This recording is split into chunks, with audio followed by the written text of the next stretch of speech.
So we are live. First of all, boa tarde.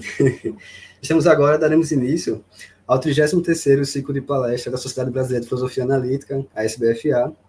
Para quem não sabe, o ciclo da SBFA se trata de um encontro mensal, onde uma vez por mês um autor ou autora é convidado a apresentar suas ideias dentro das mais distintas vertentes da filosofia analítica. Dessa vez, os responsáveis pela organização da palestra de hoje serão eu, Fábio Praxedes, como vocês estão vendo, e Toma Gheorghe. Ambos somos mestrandos com bolsa em filosofia na UFPE, e no ciclo de hoje teremos o prazer de receber a doutora Jasmin Trächtler, atualmente professora assistente na Universidade Técnica de Dortmund, na Alemanha. O seu doutorado foi a respeito da filosofia da psicologia em Wittgenstein, pelas universidades de Bergen e Karlsruhe, e saiu como livro em 2021. Nos últimos anos, ela tem trabalhado bastante com Wittgenstein e feminismo. Tem diversos artigos publicados sobre o tema, fez parte da organização do 46º Simpósio Internacional de Wittgenstein, centrado na filosofia feminista, e agora em novembro editou e publicou um capítulo numa coletânea sobre a filosofia wittgensteiniana e gênero, chamada The Bloomsbury Handbook of Wittgensteinian Feminism, tratando da relação entre filosofia da linguagem ordinária de Wittgenstein e a engenharia conceitual do feminismo. A sua palestra de hoje é intitulada The Measure of the Ordinary, Wittgenstein and the Possibility for a Liberatory Grammar of Inappropriate Orders. Bom, e para quem não sabe muito bem como funciona a dinâmica do encontro, é da seguinte forma. Depois desse momento de apresentação, teremos o momento da palestra propriamente da Jasmin Trächtler, em inglês, e serão por volta de 40 a 50 minutos de apresentação. Vocês podem comentar e deixar perguntas no chat à vontade, a qualquer momento. Pode ser em português também, a gente traduz sem problema, ou em inglês diretamente. E quando ela terminar, faremos uma sessão para responder essas perguntas feitas no chat. Agora, antes de passar a palavra para a Toma, Jasmin, it is a pleasure to have you here with us today. Thank you so much for coming. And now, Toma, please introduce us. Good afternoon, everyone. Good afternoon, Jasmin. We are Fábio Praxedes and Toma Gheorghe. We're graduate students of philosophy at the Federal University of Pernambuco, UFPE. This is the 33rd cycle of talks from the Brazilian Society of Analytic Philosophy. We're here with Professor Jasmin Trächtler from the Technical University of Dortmund. Thank you very much again for accepting our invitation. She's been working lately with Wittgenstein and feminism. Besides having published many papers on the subject, she's part of the organization of this year's International Wittgenstein Symposium, centered around feminist philosophy. And most recently, she's published a chapter in the Bloomsbury Handbook of Wittgensteinian Feminism, dealing with the relationship between Wittgenstein's philosophy of ordinary language and feminist conceptual engineering. Now, she'll present The Measure of the Ordinary, Wittgenstein and the Possibility for a Liberatory Grammar of Inappropriate Orders. The talk will last some 40-50 minutes, and afterwards we'll do the session of questions and answers. So, okay, now, Jasmin, the floor is yours. Thank you so much for the kind invitation, Toma and Fábio. I'm really happy to be here. And the work I'm going to present is still a work in progress, at least the last part especially. And I'm looking very forward to the comments and questions you have. So I will start. Words, concepts, language are like a measure, a ruler laid against reality when we apply them to things, to the world, to ourselves. A metaphor that Wittgenstein retains from the Tractatus to his very last writings, and that concerns the fundamental relationship, the fit between world, language, and life. Yet a measure is not a mirror image of what it is to be Yet a measure is not a mirror image of what is to be measured, and the measured can thus in principle always fall between the dividing lines of our measure. At the same time, measuring would prove pointless if what is measured always fell in between the lines. Here we would have to say that our measure is inappropriate for what is being measured and does not do justice to what is being measured. It is not difficult to see that this can have important political implications, pointing to a fundamental problem of language. How can the categorizations and representations of language, its words and concepts, do justice to the diversity and manifoldness of phenomena, humans, and experiences? In my talk, I want to address this question at the intersection of ontological, linguistic, and political considerations. In particular, I would like to focus on the space between the dividing lines of measurements, a space of inappropriated others outside norms and measures. To do so, I will first discuss the relationship between world and language, which I will outline on the basis of Wittgenstein's reflection on colors as ontological kinds, and the relationship between facts of nature and concept formation. In the second part, I will shift the focus to the relationship between language and life, that is, the norms and rules that determine the application of our concepts to particular cases. This will serve as a foundation for a concluding feminist outlook on a possible redescription of the grammar of gender, race, and others by taking into account the subjectivity of inappropriated others. Concerned with the fit between world and language, we face one of the oldest, most difficult, and not least for this reason, most tedious questions in philosophy. The question of whether the ontological structure or the furniture of the world exists independently of us and is merely captured by human conceptual devices, or whether it is at least partially constructed, conditioned, or produced by our conceptual devices. This is one way to phrase the question of metaphysical realism. One particular popular candidate for such a human independent existence are so-called natural kinds. The basic idea here is that the world's entities can be classified or grouped into kinds, and that a natural kind corresponds to a grouping that reflects the structure of the natural world rather than the interests and actions of human beings. Many realists, although not all, assume that the world's ontological furniture is built of such natural kinds, and they cite water and gold as their favorite examples for such natural kinds. Despite, or maybe even because of his critical attitude towards metaphysics, Wittgenstein discusses related questions in his last writings between 1946 and 1951, when he considers the role of natural factors in concept formation, or put more generally, the relationship between concepts or their grammar on the one hand and facts or nature on the other. In particular, he is interested in the question of whether there is a correspondence between our grammar and general, seldom mentioned facts of nature. However, his preferred examples for ontological classifications are above all colors and sometimes numbers. Think I showed someone a set of various colors and said, look, here I'm showing you some of the world's furniture. Look at them well, how beautiful they are. Am I showing him the nature of the various colors? Does he see a fact? By using the metaphor of the world's furniture, which is common and widespread in discourses about the basic ontological structure, it becomes clear that Wittgenstein is not only concerned here with purely linguistic, conceptual questions, but that he wants to examine the connections between concepts and the world or nature. What he finds interesting about colors and numbers is first, that there are large and widespread consistency between different cultures in terms of colors and numbers, and second, that the different colors and numbers stand in certain constitutive and normative relationships to each other, and thus each form a system. For example, orange can be considered a transition or intermediate color between red and yellow, while red and green can be considered complementary to each other, such that there is no intermediate color or transition between them. Wittgenstein now wonders whether this is due to our concepts and their grammar, or to the nature of colors, such that, for instance, the color octahedron could either be called a representation of the grammar of our concepts or a picture of the nature of our colors. In other words, he says, we have a color system as we have a number system. Do the systems reside in our nature or in the nature of things? How are we to put it? And he states, not in the nature of numbers or colors.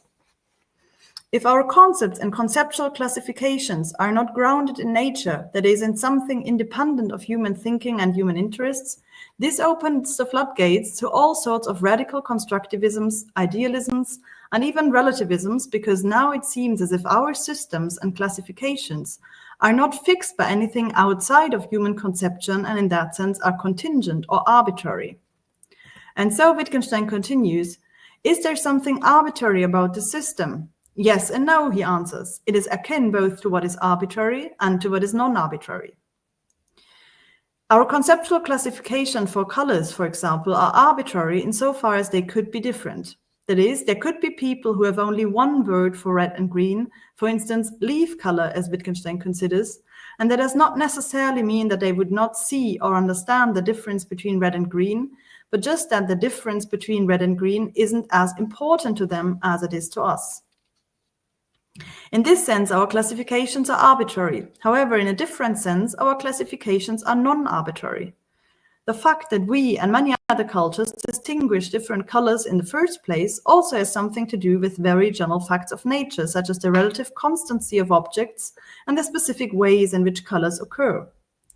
For if one imagines a world in which colors almost always occurred in a rainbow-like transitions, Wittgenstein writes, then an exceptional occurrence of a green expanse might be seen merely as a modification of a rainbow.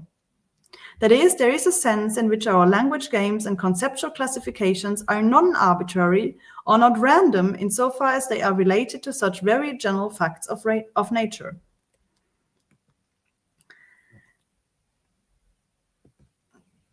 Sorry. Do I want to say then, Wittgenstein writes, that certain facts are favorable to the formation of certain concepts or again unfavorable? And does experience teach us this? It is a fact of experience that human beings alter their concepts, exchange them for others when they learn new facts. When in this way, what was formerly important to them becomes unimportant and vice versa. One finds, for example, that what formerly counted as a difference in kind is really only a difference in degree. So even if grammar or concept formation is related to some general facts of nature, this does not mean that grammar can be explained causally, nor that it can be justified by nature or by facts. It merely means that grammar does not seem to be completely random, but is related to general facts of nature. This also means, as Wittgenstein emphasizes both in the 1930s and in his later investigations, that our concepts cannot be justified as the right ones. Our concepts are neither reasonable nor unreasonable, neither right nor wrong. Rather, he says, the belief that our concepts are the only reasonable ones consists in that it doesn't occur to us that others are concerned with completely different things, and that our concepts are connected with what interests us, with what matters to us. The fact that, for instance, colors play the extremely important roles they do in our lives is related to our specific interests, to how we organize our lives. However, the idea of human construction of meaning, and thus radical constructivisms, is limited by what Wittgenstein calls very general facts of nature. For instance, in a country where the sky is almost constantly cloudy, people would not get the idea of doing astronomy, and hence they might not have any concept of planet. It is also in this way that our interest is connected with particular facts in the outer world. But precisely because the outer world, also in the sense of a life world, is not the same everywhere at all times and to everyone, there are different conceptual and grammatical distinctions that might seem unnatural, exaggerated, and perhaps capricious to those not used to them. Sorry. But as Wittgenstein says, for a world of a different kind, and this may only be a different life, sorry.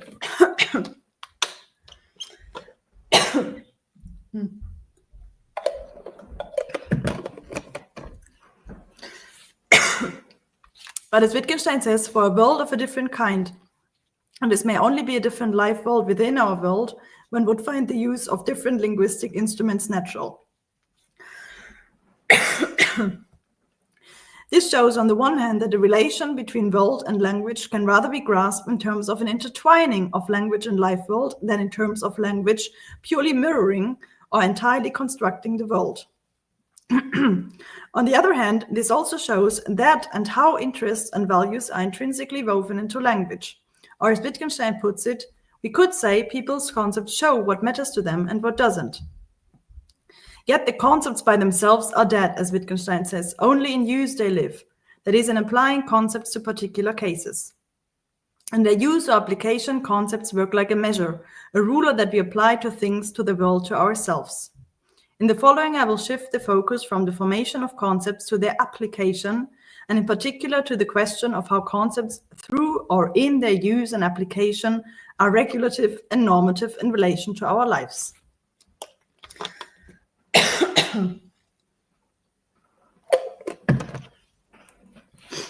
With the application of concepts to life, we enter the realm of normativity. While there is no right or wrong, no ultimate independent justification regarding the formation or existence of these rather than those concepts and conceptual classifications, there is a right and wrong regarding their rules of applications.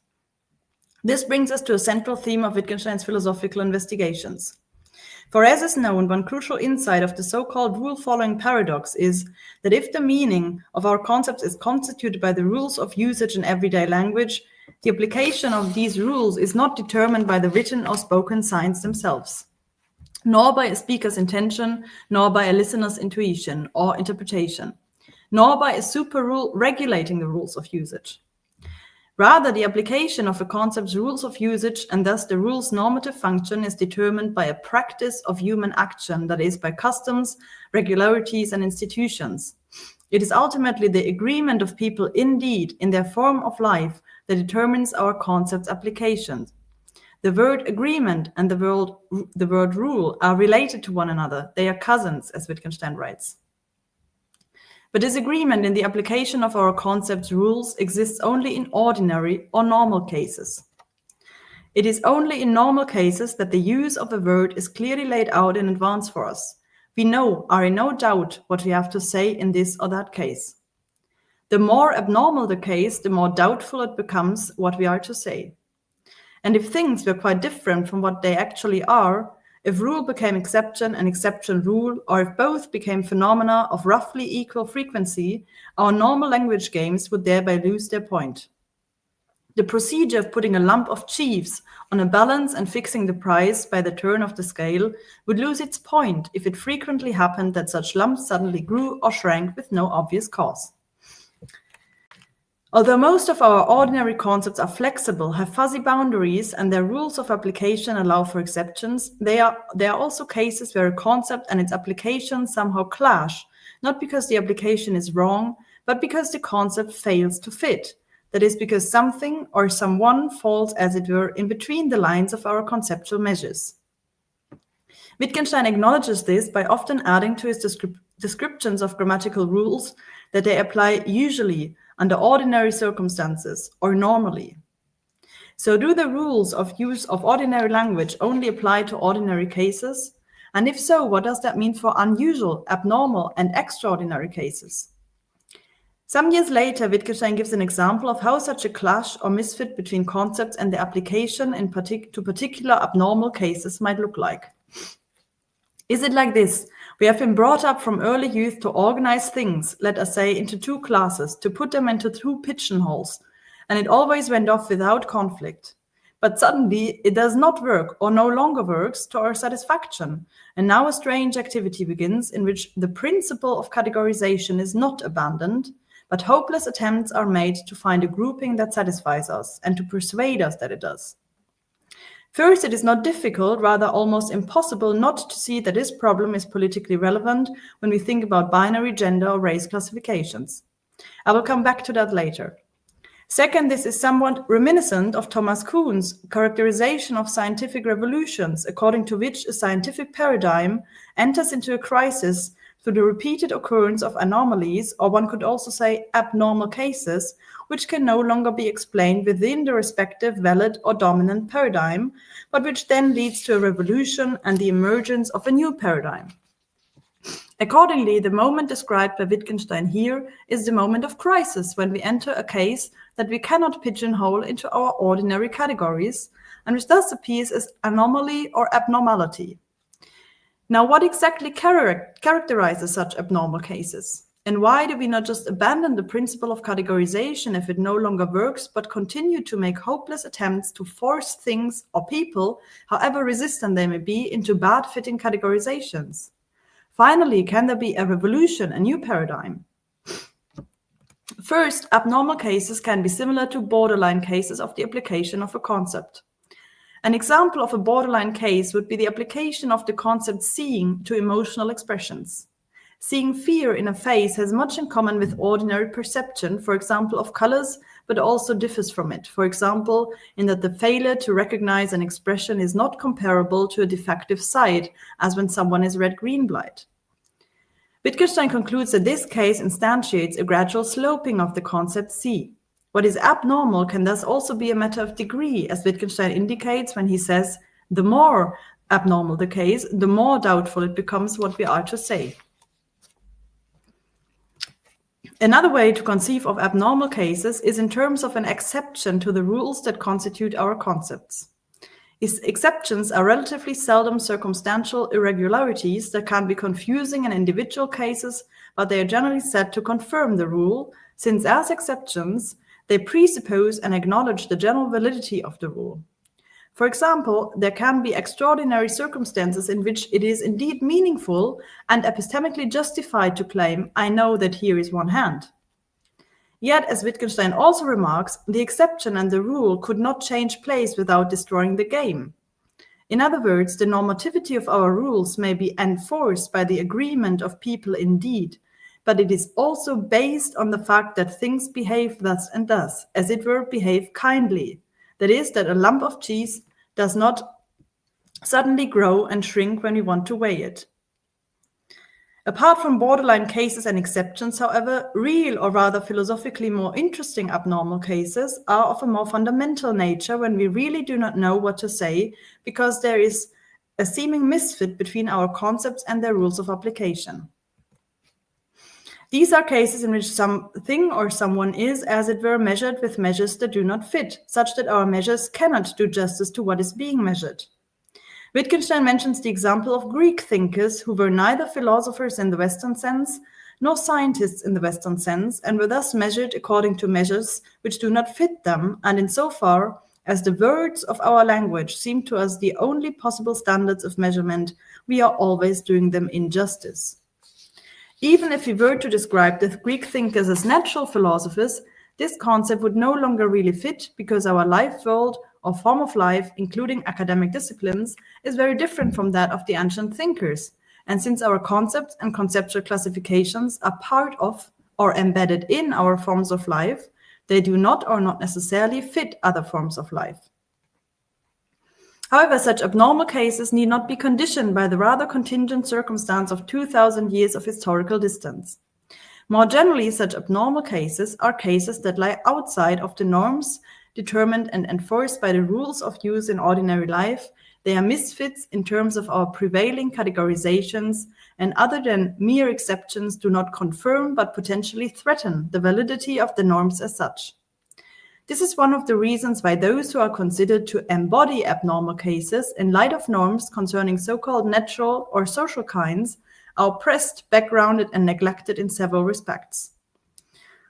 For if it is interests and values in the perception and structuring of natural factors that play a constitutive role in the formation of concepts, then those interests and values are intrinsically inscribed in language. But further, it is the rules and norms governing the application of our concepts, that is, their grammar and meaning, which render language a political instrument of power, whose conceptual classifications determine and enforce what is normal, and therefore also what is excluded as abnormal.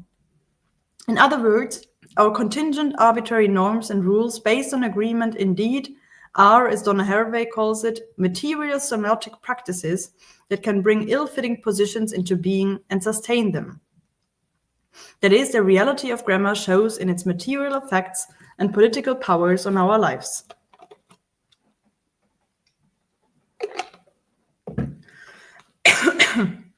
For first, concepts and classifications do not only serve intellectual or epistemological purposes, but are also manifest in our acting and in how we treat things and people. The concept is not just the way we think about things.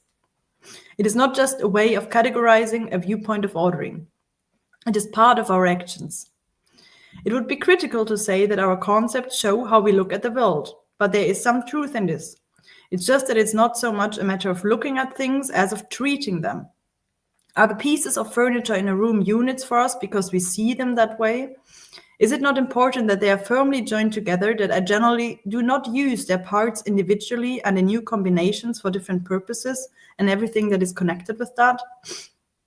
Although what we see, or rather treat as units, may be related to certain very general facts of nature as outlined earlier, we might just as well have other groupings and units.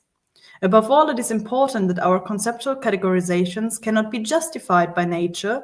Rather, the concepts and conceptual categorizations that seem to be natural are mainly those that we are familiar with or used to, while others seem capricious, unnatural, or unintelligible, simply because we are not used to them. We have not chosen our concepts, we have inherited them. We grew and were grown inside them. This may be one trivial but effective reason why we do not abandon the principles of our categorizations, for example, that there are only two genders, even when we realize that they no longer work. And this is not surprising. Our fundamental units and conceptual classifications are means of representation or description that serve us precisely to organize the world and make it intelligible. That is, they play an extremely important role in our structuring and making sense of the world. This is not the same with other concepts and categories. For instance, when scientists changed the definition of the concept planet some years ago, there were no protests or demonstrations because Pluto suddenly ceased to be a planet. The concept of planet does not have the same importance in and touch with our ordinary lives as concepts do that are means of representing, describing, and expressing our ordinary life world, other people, and ourselves, such as colors, units of measurements, and of course, concepts for social and political identity. Yet it is especially because of their importance that with these concepts we might feel what Wittgenstein calls the unease of an ill-fitting categorization and want to engage in progressive projects. In the following, I want to explore with some feminist thinkers the possibility for a grammar of those seemingly falling in between our conceptual measure lines, the inappropriated others. By doing so, I will not focus on inappropriated others as object of inquiry, as those who do not fit, but rather I want to take their subjectivity into account by looking at the ordinary from the viewpoint of the extraordinary. As cited earlier, Wittgenstein said concerning the Greek thinkers that insofar as the words of our language seem to us the only possible standards of measurement, we are always doing them injustice. In some sense, this points to a fundamental problem of language. How can the categorizations and representations of language, its words and concepts, do justice to the diversity and manifoldness of phenomena, humans, and experience? Yet there are two different ways to interpret the term justice or injustice here. The first is a general theoretical one, insofar as words or concepts are not for use on a single occasion. They cannot fit one particular single experience because that would eventually end in the impossibility of a private language. But in another sense, this injustice can be or become a practical moral one if it is our contingent arbitrary norms and rules that can bring ill-fitting positions, inappropriated others into being and sustain them. Trinh Minh Ha has coined the fragmented term of inappropriated for those for being inappropriated for those who do not fit in traditional taxonomies without fixing this non-fitting again by opposition or separatism. Rather, the fracture in Minha's term inappropriated, marked by syntactically by the slash, stresses the grammatical breakages of being inappropriate, being made inappropriate, and not being able to be appropriated by such prevailing but arbitrary norms and technologies of standardization, more generally speaking. Taking into account the subjectivity of inappropriated others by looking at the ordinary from the viewpoint of the extraordinary can thus reveal the grammatical structure of gender, race, class, and similar clumsy categorical attempts to name how the world is experienced by the non-standard, who nonetheless are crucial to the technologies of standardization and others' ease of fitting. In order to reveal the grammar of inappropriated others, we must thus turn from the one's ease of fitting to the other's unease of ill-fitting categorizations. And that means to take into account the unease as a subjective experience of difference from and within the agreed norms and measures of the ordinary. The viewpoint of inappropriated others is thus a moral, political perception of the normativity of the ordinary, since, as Logier puts it, what matters in moral perception is not agreement and harmony, but rather the perception of contrasts, distances, differences, and their expressions. It is in this moment that there is a loss of concepts. Concepts are political in these situations of loss at the stitch that holds experience and concepts together, and it can motivate a desire to come out of this situation, to repossess one's language and to find a world that would be the adequate context for it. In this perception, the situation of inappropriated others is less that of a misfit between concepts and their application, which still presupposes an agreement with the rules and norms that govern our concept's application. Rather, it is the experience of a loss of concepts in face of a distance from and disagreement with the norms. But the loss of concepts does not mean that this experience cannot be expressed, voiced, or articulated.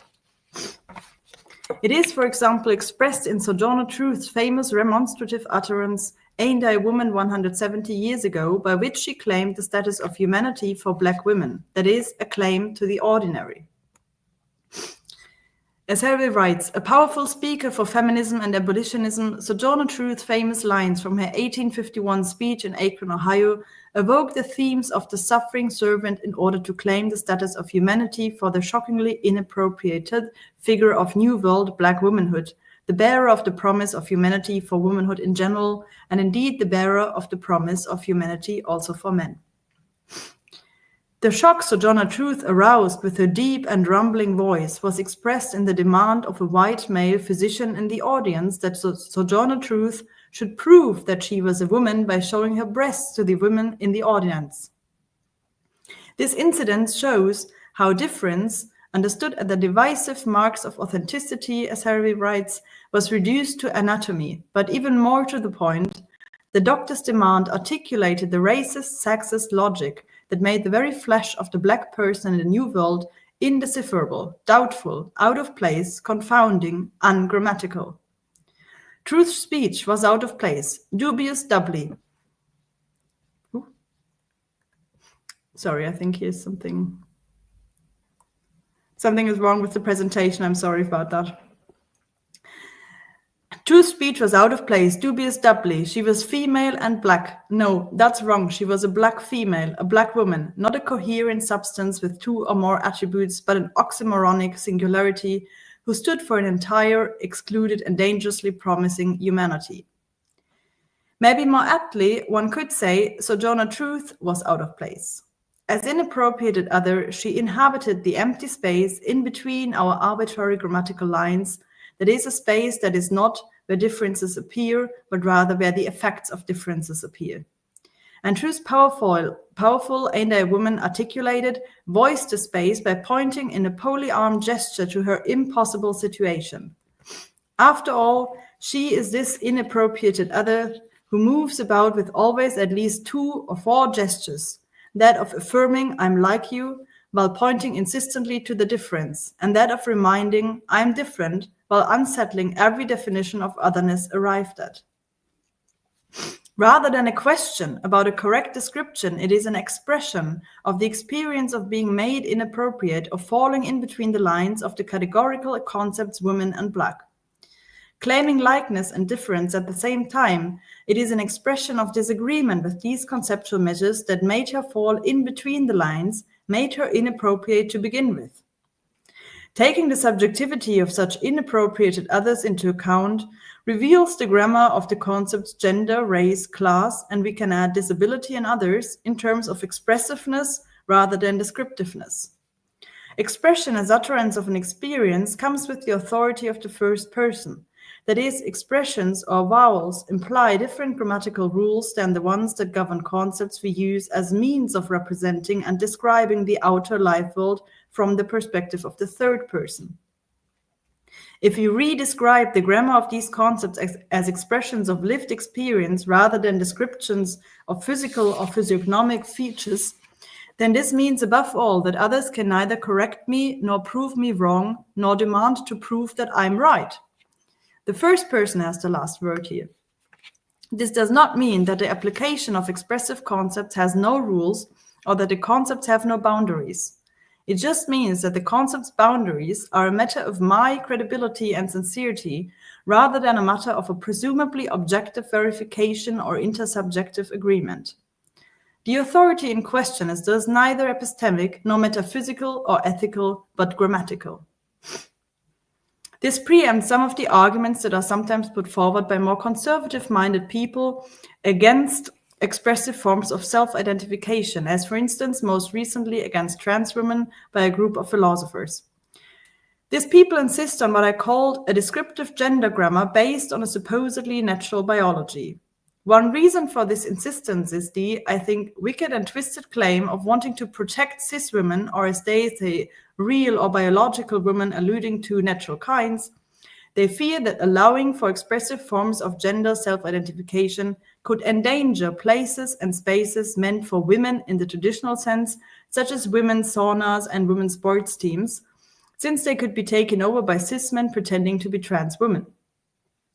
Admittedly, they are right that an expressive grammar of gender concepts does not rule out the possibility that there could be cis men who only pretend to be trans women in order to gain some advantage or pursue other unfair, even malicious motives. A current example for this in Germany is the case of the Nazi trans woman Marla Svenja Liebig. In July 23, back then still Sven Liebig received a prison sentence of 1 year and 6 months without parole for incitement to hate crime, defamation and insult, including defamation of trans and non-binary persons. After the new Self-Determination Act came into force in 2024 in Germany, Liebig changed their legal gender to female, which is possible under the new law without a psychological assessment and court order, and will be sent now to a women's prison. Whatever the true intentions of Liebig are, the case demonstrates that an expressive gender grammar, as legally supported here by the Self-Determination Act, can pave the way for gender deceivers. However, the possibility of fraud exists in almost all areas of human lives and does neither justify the reverse conclusion that the burden of proof now lies with trans people, nor does it support the assumption that a referee's glance at someone's pants or skirts determines what gender they have. The change from a descriptive to an expressive grammar of gender or race concepts does not mean that the boundaries of these concepts become arbitrary. If their grammar is bound by credibility and sincerity, that means that just as I, for instance, could not credibly and sincerely identify as black, neither could any cis man credibly and sincerely identify as woman, because the credible and sincere expression of one's socio-political identity involves more than, say, a mere verbal utterance in a given situation. As Chappelle says, you don't get to be a woman by just by saying it. On the contrary, unless you are already in some sense a woman, you can't say this at all. Now the question is, can the expressive grammar of inappropriate others become the new norm, the new paradigm for our concepts for social political identity? That is, can the expressive use of concepts like gender, race, disability, and others revolutionize and thus change the prevailing and inhabited descriptive use? Despite the frightening backlash we witness in many countries in terms of these questions, I believe it can and partly already did, and that some social movements played a crucial role in liberating us from the picture that people can be grouped into colored, gendered, or disabled kinds in the same sense as things can.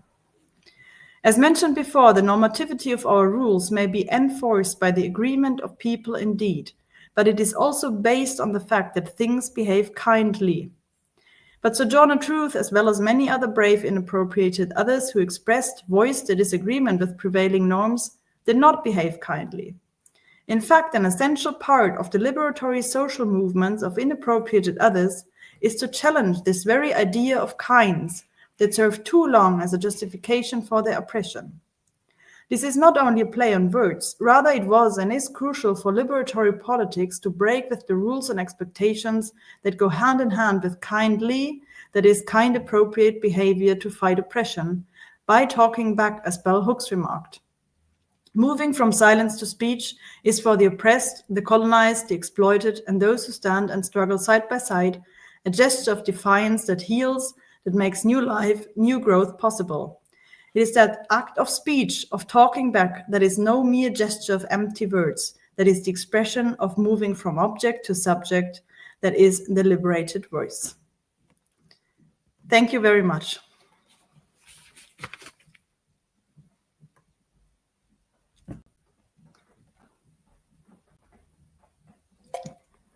Thank you very much, Jasmin. Now we'll pass for the session of questions and answers. I think Fábio can start. I already have a lot of questions, but just one for now. First, thanks for the presentation. And second, how are we supposed to spot conceptual injustice in the case of the form of how we categorize gender as existing only two genders, when the grammatical rules that structure the practice of seeing the world into gender binarism simply isn't up to debate? We can even see it as a thing that is up to be false or true. How can we in the first place just see it as wrong or right or as something? sorry, I'm not sure. So how this relation between descriptive, or what I call descriptive and expressive grammar works, or what exactly is the question? The question is, in first place, how can we spot the conceptual injustice, since the grammar that articulates it makes it impossible to spot in first place? Well, yes. I mean, I think there could be various ways. I think there is something like that could be like similar to what Miranda Fricker called epistemic injustice, and she named this term of hermeneutical injustice. I think there is could be a more broader term as that of conceptual injustice that applies to several issues that we have with concept when it comes to our social political identity. So it's also something like that naming also. So not only the lack of a concept, like in Fricker's case of hermeneutical injustice, but various cases. And I think your question was like, how do we figure out what it is, the unjust, or how do we know that it is unjust? I think that is by, of course, or not of course, but in many cases it is by the experience of those that feel that it is unjust. Like in the case of hermeneutical injustice or epistemic injustice more generally, it is the experience of I experience something, and the words that are there are not at all what I feel like, or what the experience is like, how it is aptly described. So this is not that, and that incident was not flirting, it was sexual harassment. And so the women came up with this term of sexual harassment. That's Fricker's example for the hermeneutical injustice. And I think similarly, it's with other concepts that also apply to gender terms. When, for example, the term non-binary was not known many years ago, it's a rather recent concept. And I think this is because social movements and people in social movements fought for this concept, because they said it is the terms we have, the concepts we have are not enough. So it is, I think this is where it is like this bottom-up change, and not so much top-down sort of. It has to come from the people, from again, activism, social movements that play a crucial role in this, I think. So, but I think also one person alone cannot and maybe should not drive for this conceptual change, or it would be in very exceptional cases maybe that's possible, but and a good thing. But in most cases, I think it is that you have a shared experience also maybe with others. Does this answer your question? Sure. Thank you. All right, my turn. So I have a question about the status of grammatical rules in this point of view. Since, from my understanding, right, grammatical rules are not justified empirically, and they are not justified at all generally. They are just how we use the concept and what determines the sense. But in your proposal, we are taking some kind of justification, it seems. Look, this concept doesn't work because it causes some pain, some injustice, something. Mm-hmm. This is noticed by this group of people, so it should change. So how do you see the status of the rule that's governing the concept in this case? Yes, that's interesting. So I think, I mean, obviously I also leave the strictly Wittgensteinian framework. I mean, Wittgenstein was not really interested in feminism, but also maybe in the sense that, yes, grammar itself is not justified, but it is also not entirely random, I think. And then, so this is one aspect.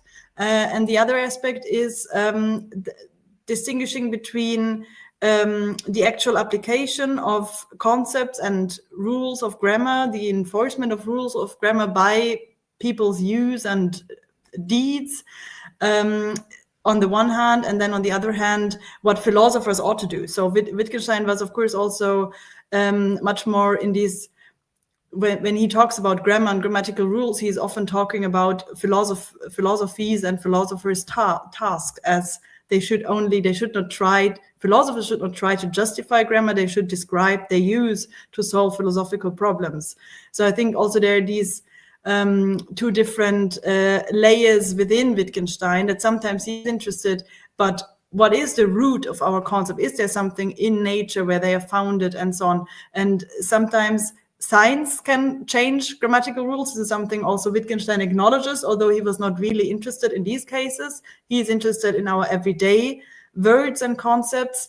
And here, I think, but this is going beyond strict Wittgensteinian framework, here I think it is also, or I mean, obviously Wittgenstein would also acknowledge that just by language use changes, and so the concepts change. I think also in Uncertainty he writes about these gradual changes, but this of course is a different case because it is maybe even fought for, and people push the change deliberately. It's not just this kind of historical development of language as it is in naturally happening, sort of, but there's really a push and an agenda behind it. So I think in these cases you can say that this shows on the one hand the arbitrariness of grammar in these both sides, that it's not random but also that it is conventional.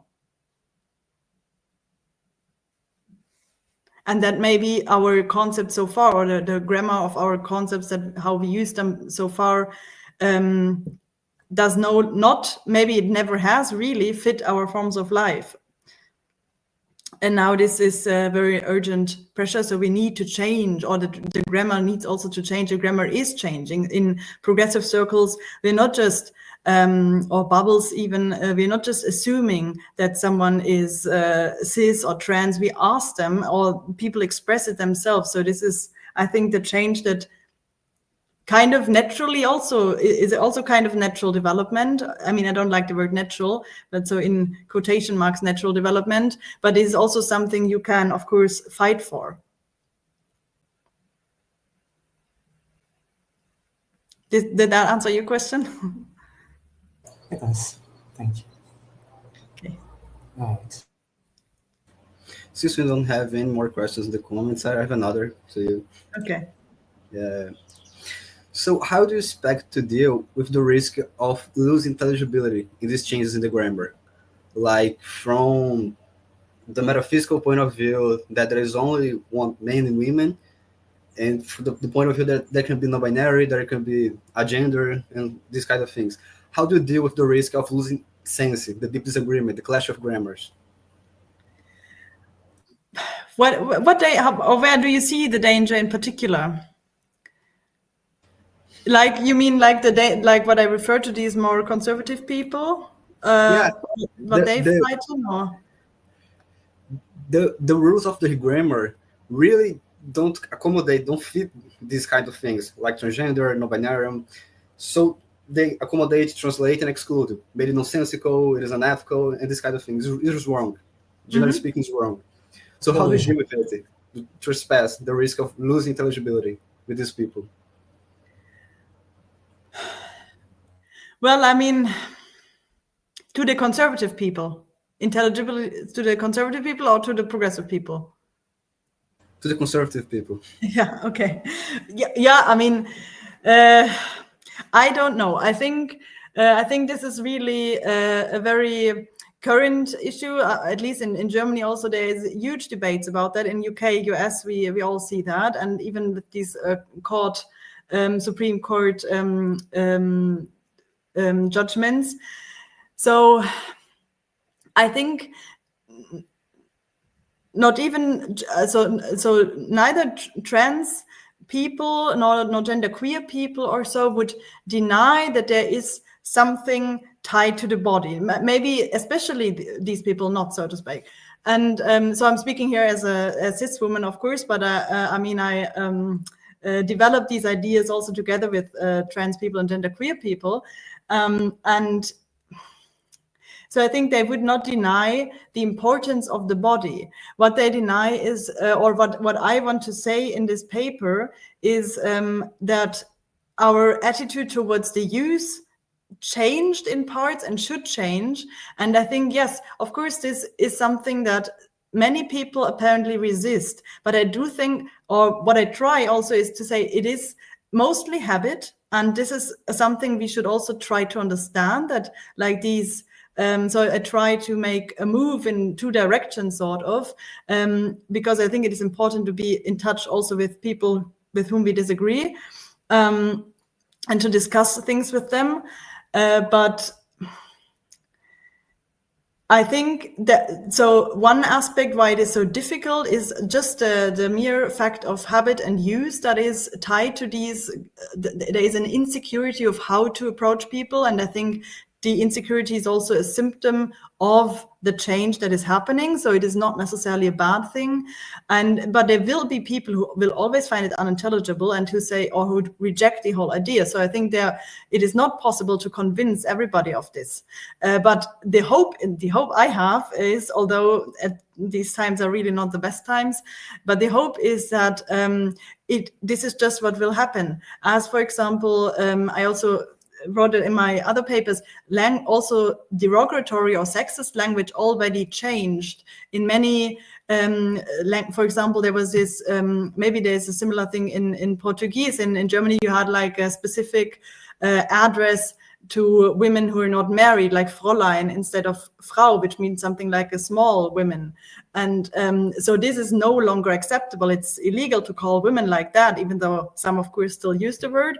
But largely, this is illegal. For a while, there was really strict policies also in like official institutions in Germany to use not the generic masculine, but gender neutral forms as far as possible. Again, this already, the backlash destroyed these processes and progresses.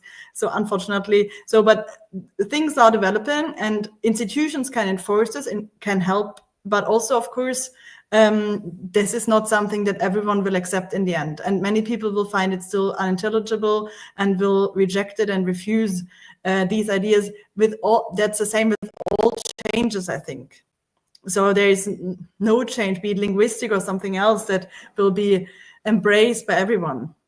But I think what is also a little bit maybe the idea behind this paper is I think it is very important to not lose touch, because in so many societies are split, and there's this opposition between these progressive and the conservative people, and this I mean, at least here it's not leading to anything good, I think. So yeah, I think there is something like a translation work to be done too.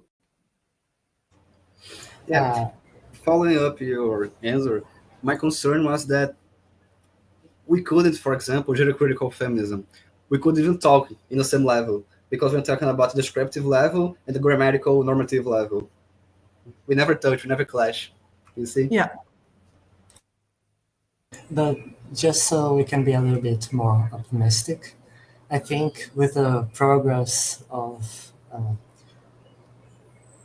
social rights, and we can see queer people, trans people, Black people as well, in new positions, in new roles, this will eventually become part of the norm, at least. It seems like it's going this way. It's very hard for me to imagine that, your average Joe doesn't know what a gay person is or a trans person is. Yeah. And this is in a very quick span of time. So, I'm a little bit optimistic about this. That's very nice. Yes, so in that sense, that's right. There's already some progress, definitely. Yeah. And let's hope that this goes on.